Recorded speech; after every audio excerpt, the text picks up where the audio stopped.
All counselors present. Shannon McDonald will be joining us via Zoom if possible. First, let's all rise for the Pledge of Allegiance. Pledge allegiance to the flag, United States of America, to the republic, which stands one nation, God, indivisible, justice for all.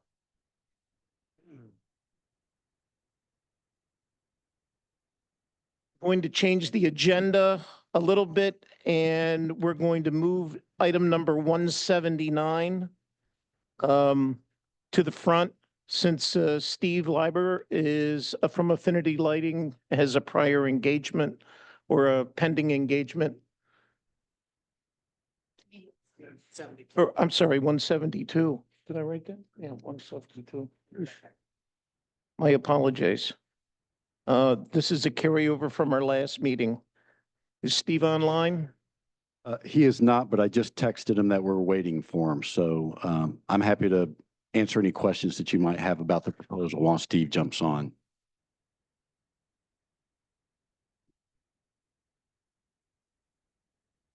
Is there, before he gets online, is there any public comment?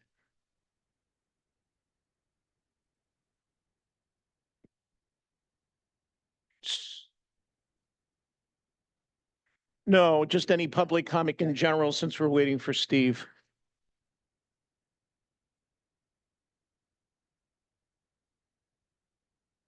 Any questions with regards to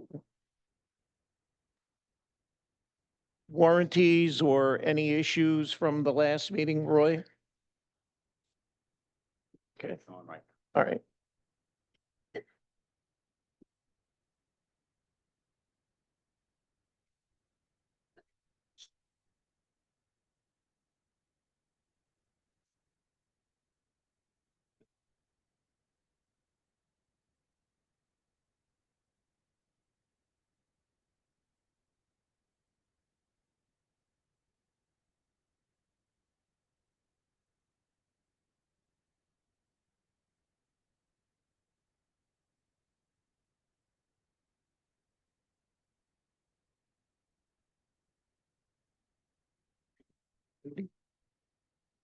Your packet.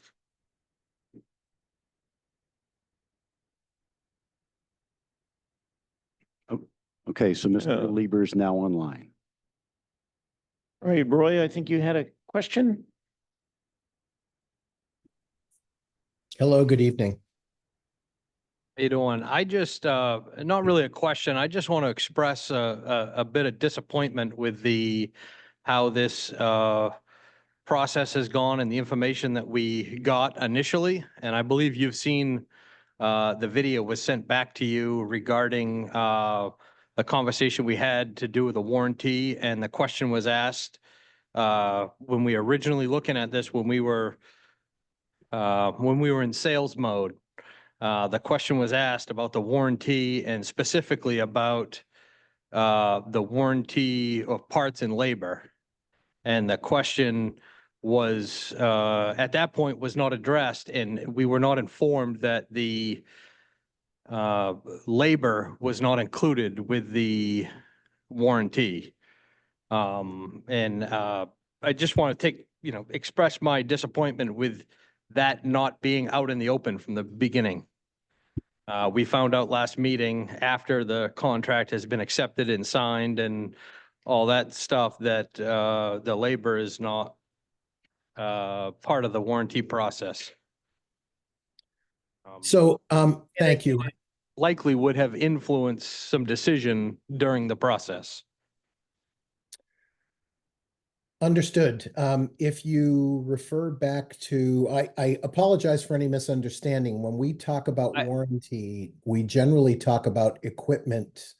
And that was what the conversation in my understanding is that's what the conversation was about, was the equipment warranty, because there was no cost to you on the warranty of the equipment for 7 years.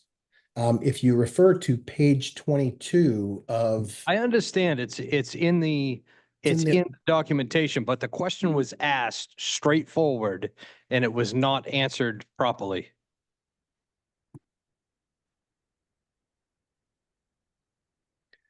I'm not sure how to respond there. Again, my understanding, even looking at the video, because I was sent that, was that the warranty discussion was about equipment. No misrepresentation, of course, because the documentation provided in the original response shows a 1-year warranty. And as I had mentioned to you in our last meeting, there's only been one exception where the warranty was extended. The labor warranty was extended, and it was in the RFP. And that was in 2018 when the city of Augusta went out to bid for their street lighting project, which we were selected. And part of their request was an RFP. The response included a 2nd year of labor. Outside of that, since I've started this company in 2012, there have been no other exceptions made. So I think we're talking about, a misunderstanding. And I understand, at the end of the day, it's where you're sitting and your perspective. So I respect that, certainly, and apologize for any misunderstanding that you had.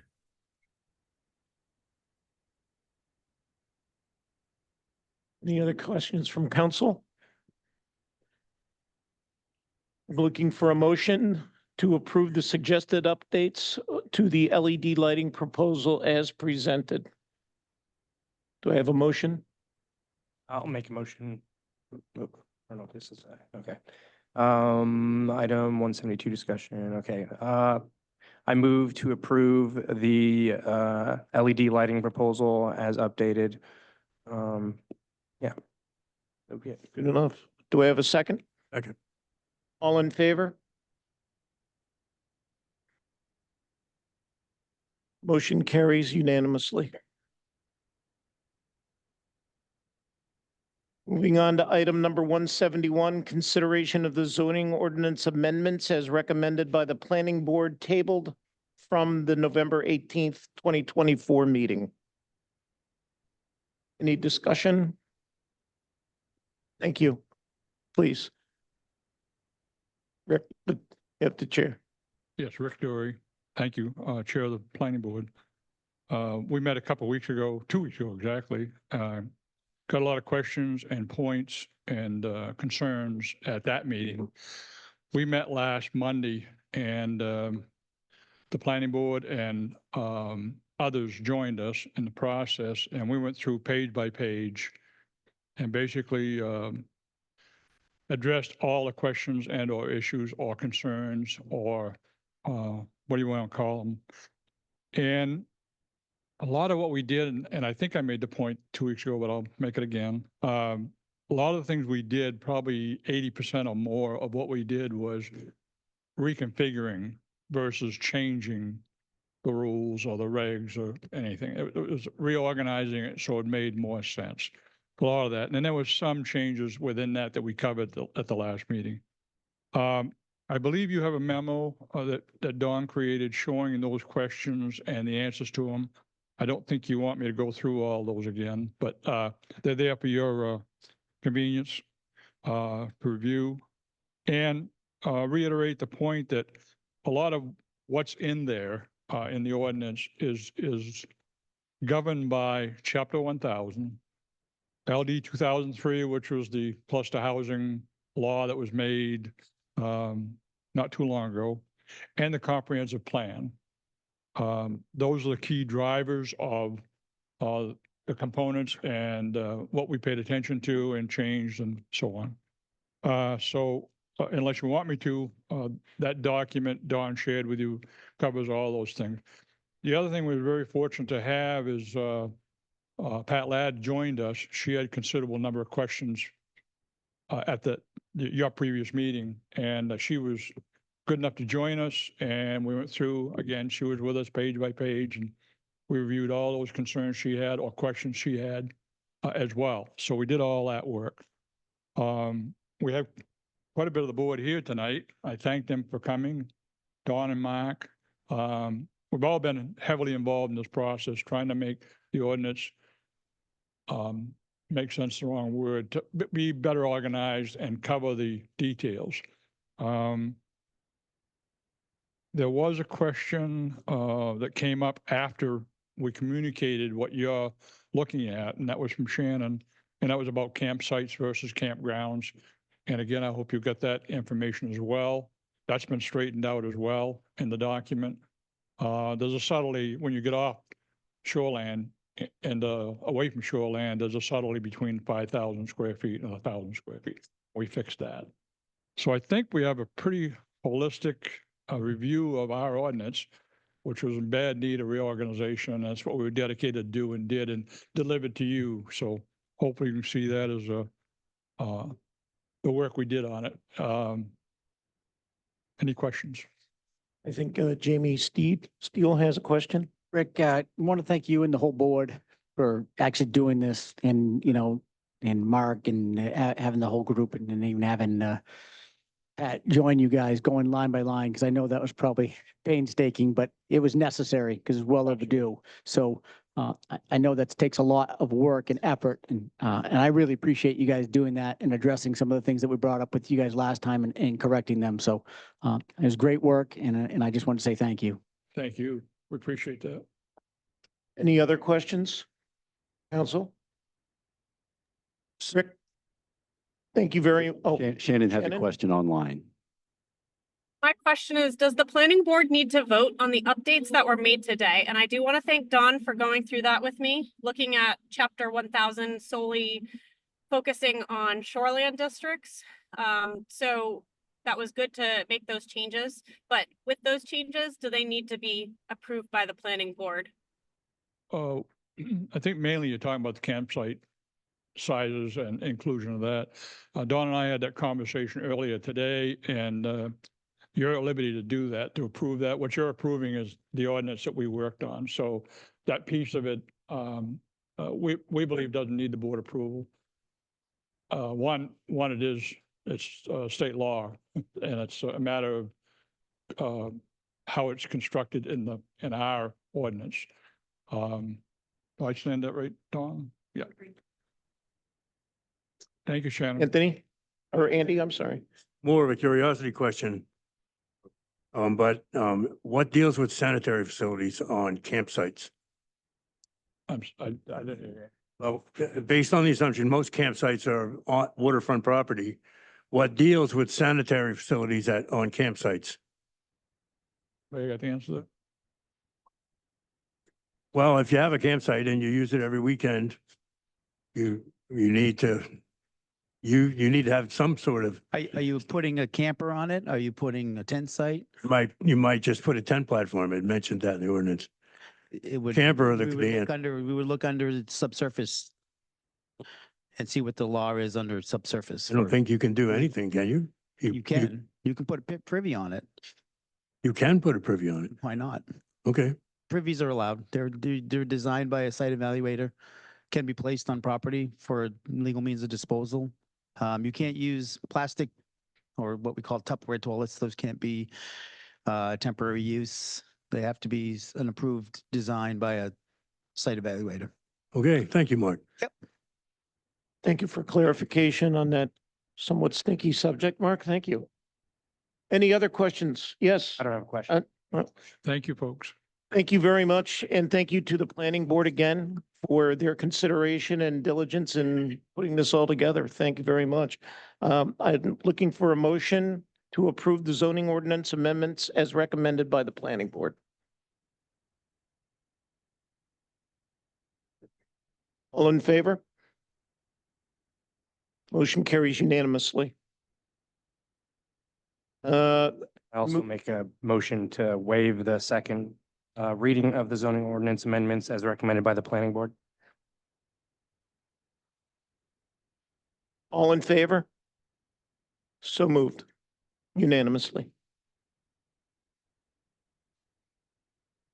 Moving on to item 178, consideration of selling the tax acquired property at 219 Turkey Lane.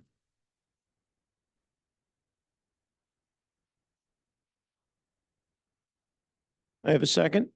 Second. Discussion?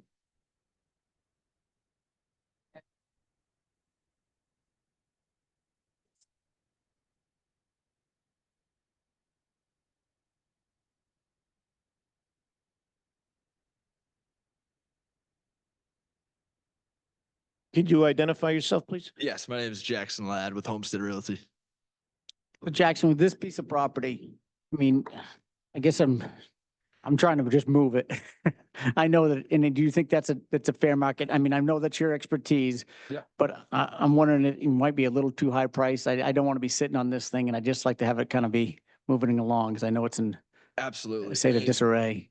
I think that's in best interest of the town. I can tell you that we received a multitude of offers. Okay, Many of which were substandard to our price, and then we did receive a handful or so that were competitive. okay, And great, based on the land sales, we meet that. great. Awesome. Thank you. That's answers my question. Thank you. Yeah. I have a motion and a second. All in favor? And the motion carries unanimously. Oh. Moving on to item 179, discussion of general assistant part-time position. Any discussion? Just a question. How many, and I know that this is going to be a variable number, but prior to, well, how many GA applicants do we have at this time? Well, of course, it varies week Yes, to it does. week, but on average, we're averaging about 12 applications per week.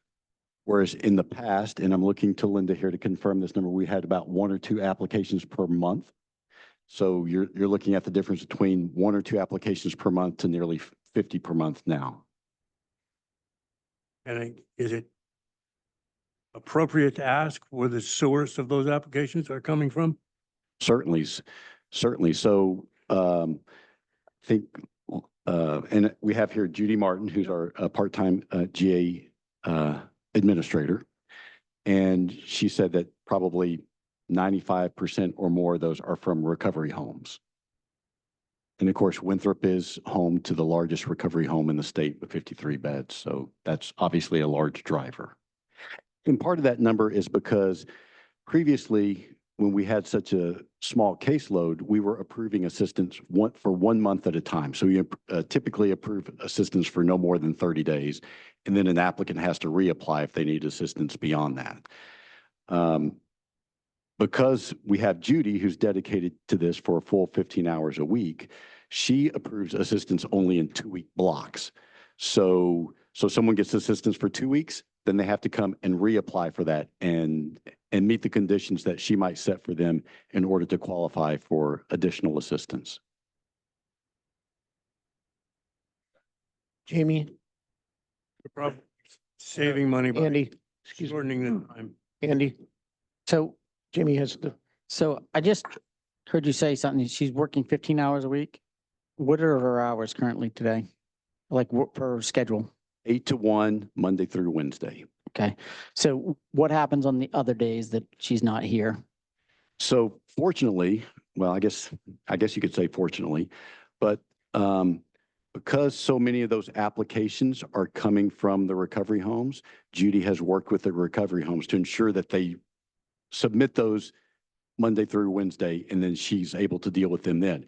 Now, if we were to get an application on a Thursday or a Friday, we have 24 hours to respond, and that's where someone like Linda Filer, who previously did this work, or myself, who did it in Belgrade, we would probably handle that application. And we at least have to respond. And sometimes the response is, this is an incomplete application. We need more additional information from you. But by law, we are required to respond within 24 hours. Okay. What is currently the approval rate? What was the question? I'm sorry. What is the approval rate of the GA? Or you're finding either errors or people requesting GA that don't qualify? I'd say it's probably about 85%. I do hold them all accountable. You know, they have to look, they have work requirements, they have their, they have to go to their recovery classes. You know, those are the ones at the recovery homes, but, you know. So you're saying that probably the most of the people, so if you're doing 50 per month now, most of them are getting approved, or 85% of them are getting approved? Pretty close. I mean, I run background checks on them. I Yep. have to call all the other towns regarding if they applied over there previously. If they were denied in another town, I have to find out why, and then that continues to a different town. Are you also finding the folks that are applying for GA, sorry, and this is really a lot new to me, and I'm just trying to catch up with a lot of it too and trying to understand it, and it's hit our town pretty good. But my question is how long do these folks usually stay on the GA? I know there's requirements for them to apply for a job, take so many interviews a week or a month, and then once they get to a certain level, they go off the GA. So what are we finding as an applicant? How long do they stay on the GA? I guess it all depends on what level, they're working their program. If the ones that are in the recovery home, they work in the program, they have to be in an IOP program. It's, it's an intensive out of the house program. Outpatient care, yeah. Yeah. They are not required to look for work during that 30-day period. Okay, so we, That's not my requirement. That's no, the state. none of this is really directed towards you. It's just to help me understand the process and understand what we're paying out. So we were saying is basically somebody applies this week, they're probably going to be on it for 30 days. Right. It is income eligibility. Oh, yeah. It's always income eligibility. That's why we run everything through the state. I had one today. I have no income, but the state told me otherwise, so. Sure. All right. Well, thank you for answering my questions. Andy? Yeah, I just made me a little curious. I had spoken to one of the administrators of the Zisk House in town, and they said that they do have a work requirement. Not everybody heeds it, but they do try to work hard to get people to find gainful employment. After their 30 days in the outpatient program. So part of, Jim asked about the acceptance rate. Part of that is because the Department of Health and Human Services puts a restriction on us requiring someone to seek employment during their first 30 days of rehabilitation. So if they make it past that window, then we can hold their feet to the fire when it comes to applying for jobs.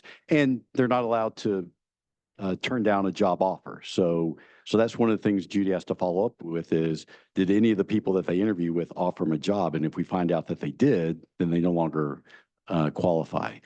One of the things that Judy just presented me with today is she's created this form that we've submitted to our attorney to see if it's legal to require the recovery homes to send us back a pro rata share of any revenue that they receive if someone doesn't stay for the full 2 weeks. So we've submitted that to Phil Sochier and are awaiting his reply as to the legality of that. We want to make sure that we're on firm legal ground there. For the discussion we had before, from that point to now, we have not been getting refunded any of it. No, well, No, in their bylaws at the recovery home, it says no refunds. So I got in contact with the state because just in the past 2 weeks, I had two that have either bumped to a different town or they're a different recovery home. Well, I've already paid them their 2 weeks. And the recovery home's not informing me that they've moved, but I'm finding out from other Hey. homes. It's our taxpayer money. I mean, this isn't Exactly. a sales agreement. This Right. is, yeah, again, we have to find out if it is, but I mean, that's ridiculous. They're not staying the full time. Why Right, are the taxpayers footing the bill for that? right. Aaron? Ridiculous. First off, I just want to say thank you, Judy, for taking this position. And I am extremely grateful for the value that you've brought to the position. I do want to just say, for anyone that's listening or put on the record, is the fact that this is a position that is probably saving the taxpayers funds, given that we're now looking at bi-monthly approvals versus monthly. So there's probably been a savings there. I don't know if you keep track of that, but it would have been interesting to see what we were doing monthly before, and then, how many aren't, how many on the 2 week period have been able to been cleared off of instead of a month, because then there would be a gap there. At least we would be able to see kind of the savings, but Yeah. I'm sure it's happened. That's all I care about. Right. And so That's what matters. So I appreciate that. I do agree, and with the efforts of trying to get prorated refundings, I do think that's something that needs to happen. And if it doesn't, then we need to bring that up to the state legislature. And then my only other question, Anthony, is whereas this was an initial appointment for 6 months, do we have to make a motion to? If I could, I've been directed by Shannon, who's no longer with us, to instruct council that our decision is based primarily on whether we accept the full-time or part-time position, or we terminate the part-time position. So think about that for our next meeting. This is just for discussion. Action Absolutely. item, next agenda. But we want to still continue our focus on whether a part-time position is applicable for this, or we don't want to support it any longer. I think you got my opinion from that. I'm strongly in favor. Could be an option that we can extend it for review. Absolutely. Absolutely. So I will say I had a discussion with one of our state legislators recently, and he's actually considering submitting some legislation that would, from which recovery homes would get this sort of assistance from a different pot of money than general assistance, which, you know, that'd be a saving grace for us. Jamie? Anthony, did you also state in an email or a memo out to us that the state is also looking to reimburse for the administrative costs? So part of the Maine Municipal Association's legislative agenda for this upcoming session is twofold when it comes to general assistance. One is to increase the reimbursement from 70% to 90%, which we fought for, didn't get during the last session. And then the second thing is to provide an administrative service fee for each application that we get. Now, it wouldn't be significant. It'd be $10 per application, but nonetheless, for us, that equates to $120 per week. Significant, so, thank you. But let me put this in perspective to everybody. There's a budget shortfall at the state right now, a huge budget shortfall. So unless they proposed spending cuts, I mean, this is going to carry a huge fiscal note. And so for me, it's, you know, yeah, it's great to want it and everything, but realistically, it's probably not going to happen unless they cut in other areas, which there's probably plenty of areas they can. Thank you, Linda. Aaron, you have a question? Well, I was just going to say that, put on record too, that I appreciate the efforts of our legislative representatives, because I've had them reach out multiple times and they've been pretty busy about staying on top of addressing this. And if I may make a suggestion, he said he's thinking about putting something in. We should ask him to put something in. Yeah. Because he and Craig are our representatives, and if we ask them, they will put it in. Yeah, so I'm sorry, that was poor word choice on my part. It is something that he's actively working on. Any further discussion? Judy, thank you very much. I appreciate it very much and your expertise in the field. Moving on to item number 180, discussion of the disposition of surplus vehicle and equipment.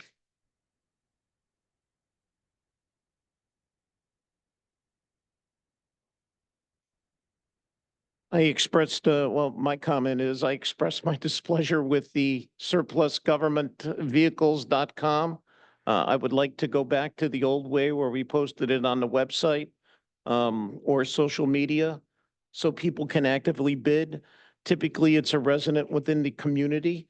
I think that's a good rule of order. It's the manager's decision, however, but I would strongly suggest that we dispose of any surplus vehicles in a little bit of a different manner. Roy? So I have a little thought on that.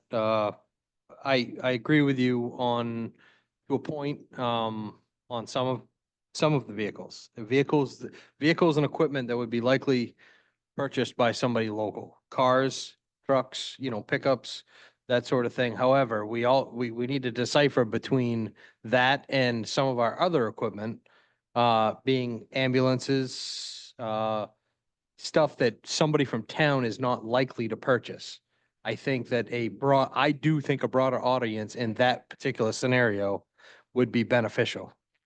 And, you know, still, even if we were to do all of them with you know, govdeals.com, you know, advertised properly, it still gives anybody the opportunity to place a bid. It just gives the rest of the world an opportunity to place a bid. Well, can we place an exclusionary comment in there that on anything other than police cruisers or pickup trucks, which are well maintained, obviously, that we go by the NADA Blue Book value of the piece of equipment? Or I don't know about heavy equipment and stuff like that. I think NADA. Lend your expertise on that. My input on that is NADA value in any public auction. If you go and look at any of the public auctions and compare them, you know, in reference to the cruiser, it's very comparable compared to what others have sold for. Even local sales. I think Paul can attest that was comparable to the cruiser that you had just disposed of in Monmouth, correct? Yeah, we had put a 2013 Ford Taurus out for bid. Just parked it out in front of the town office, let it soak for about a month. And we had about 3 or 4 bids on that, with the high bid being $5,005, I believe is what we got for it. The second highest bid was like $2,600. The cruiser that we sold in Winthrop that we garnered 10 grand from, that was an anomaly. I agree. I think the money that we got for this vehicle, $6,300 and change, was a good deal for the town, because honestly, I thought we were going to get between $500 and $5,500 for that vehicle. So to get the $6,350 or whatever it was, I think that was a good price we got for it. I will say that govdeals.com, it does reach out and penetrate the whole East Coast. I mean, we had 73 bids on that vehicle compared to what we get locally. And there's no reason why local people can't bid on it on government deals. I mean, I don't see what the downside to governmentdeals.com is. The only downside I see is the 12%, but it was a 12% buyer's fee, which would kind of hinder somebody bidding up to, it adds the total cost. It adds 12% to the total cost. So, you Buyer know, beware. They know that in advance what the absolutely. cost is. Absolutely. However, it may be, you know, on something that's would be commonly sold, anybody from town may be interested in purchasing something like the cruiser or the police pickup or something like that when that goes up to auction. I guess I would be inclined to, somebody would be more inclined to bid that extra, you know, somewhere between what they're gonna bid on. $600 on the vehicle instead of paying it to The government. town may realize that money locally. They still may bid the same overall amount, but the town may realize the money for something local, you know, for like a pickup or. And it doesn't affect me at the end of the day, either way you go. It's just that I just think 73 bids on that is a lot greater than what you'd get if you just posted it locally. And like I said, it doesn't matter to me how you post it. It's just that you reach a wider audience and the chance of gaining more money by doing that. Jamie, you have a question? Yeah, couple things. Just straight up, as far as I was concerned, I mean, I was around when we sold the Anomaly car for $10,000, and when Ryan was here, the dealer was going to give us $1,000 for it. So, as far as I'm concerned, I mean, I'm in favor of the community versus a dealer getting a decent deal. If you go to a government auction, it's buyer beware, right? We don't know. The car looks great. immaculate and you give it a run, right? I mean, that's been the history of cars, getting cars at CMP or in the state auction or anywhere else. I'm not opposed to trying this again. It seemed to be okay. I kind of, it was like an eBay auction as far as I'm concerned. You get to watch it. If you got outbid, you were notified right away versus like a silent auction like we've done in the past.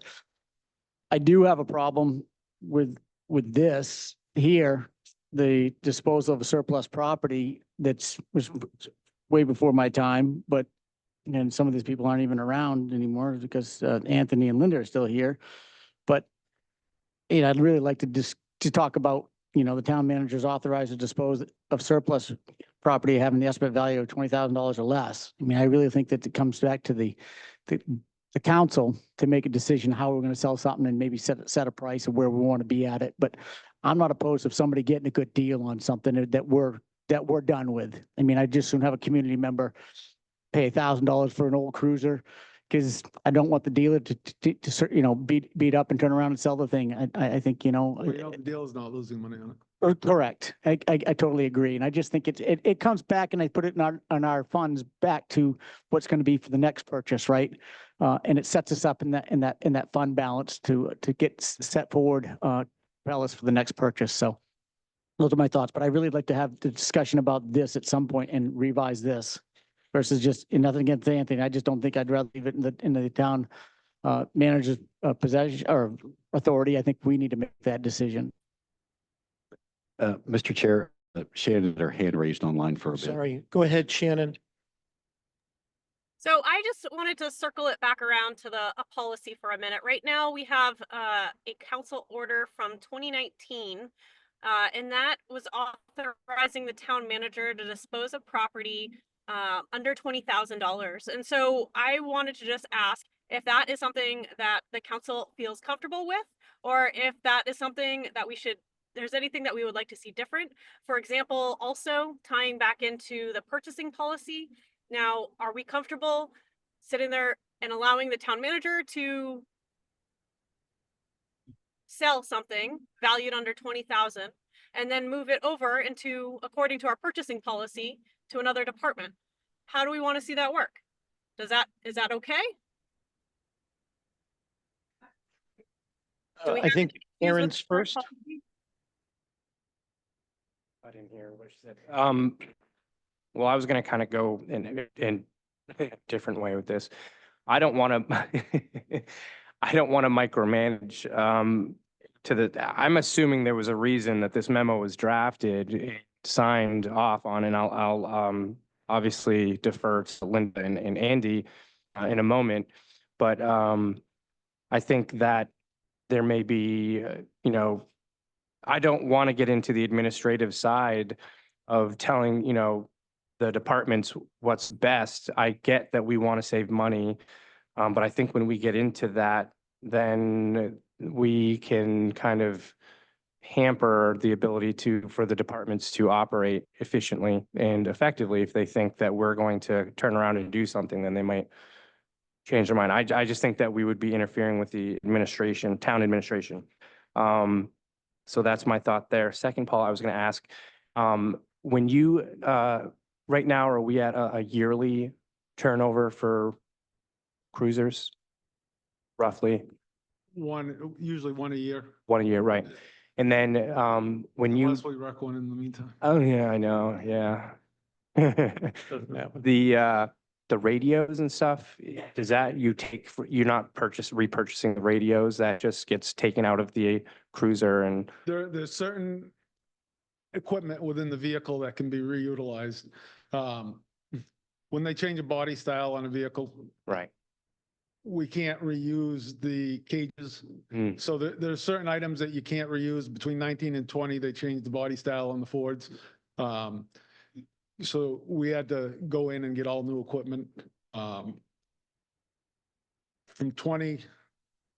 model 20 to present, it's seamless. It's take the old stuff out, put it in the new car.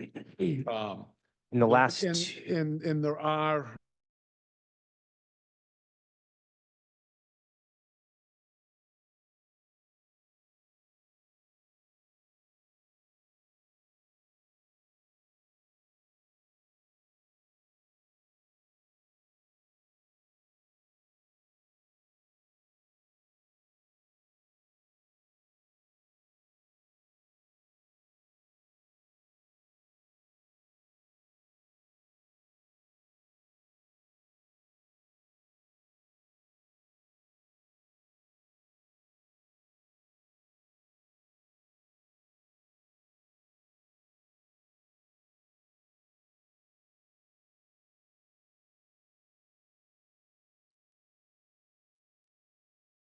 Did we just lose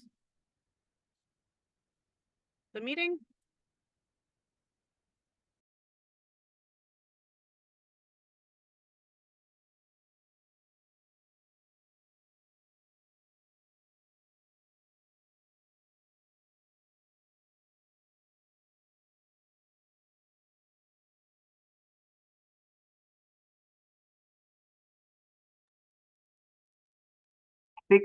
I think we did lose it. It was really glitchy there for me for a second, but I think they like got booted.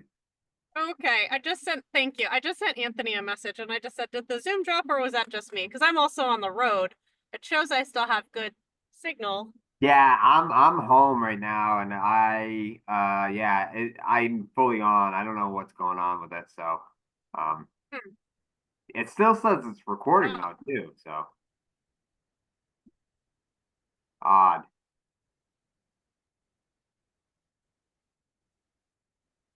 Right, Anthony says our internet connection being recorded. I don't know who Samsung SMT97EU is. No, I don't either. I'm What gotta be is it? someone's phone, but it's weird that it's still recording. Usually when the host drops the Zoom call, it just kicks everyone. Right, that's interesting. But it's good to see you, Zach. Yeah, it's good to see you too. All right.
We don't need. I guess I'll just click out and maybe it'll restart or something. We'll see you later. See ya. I'll try the same.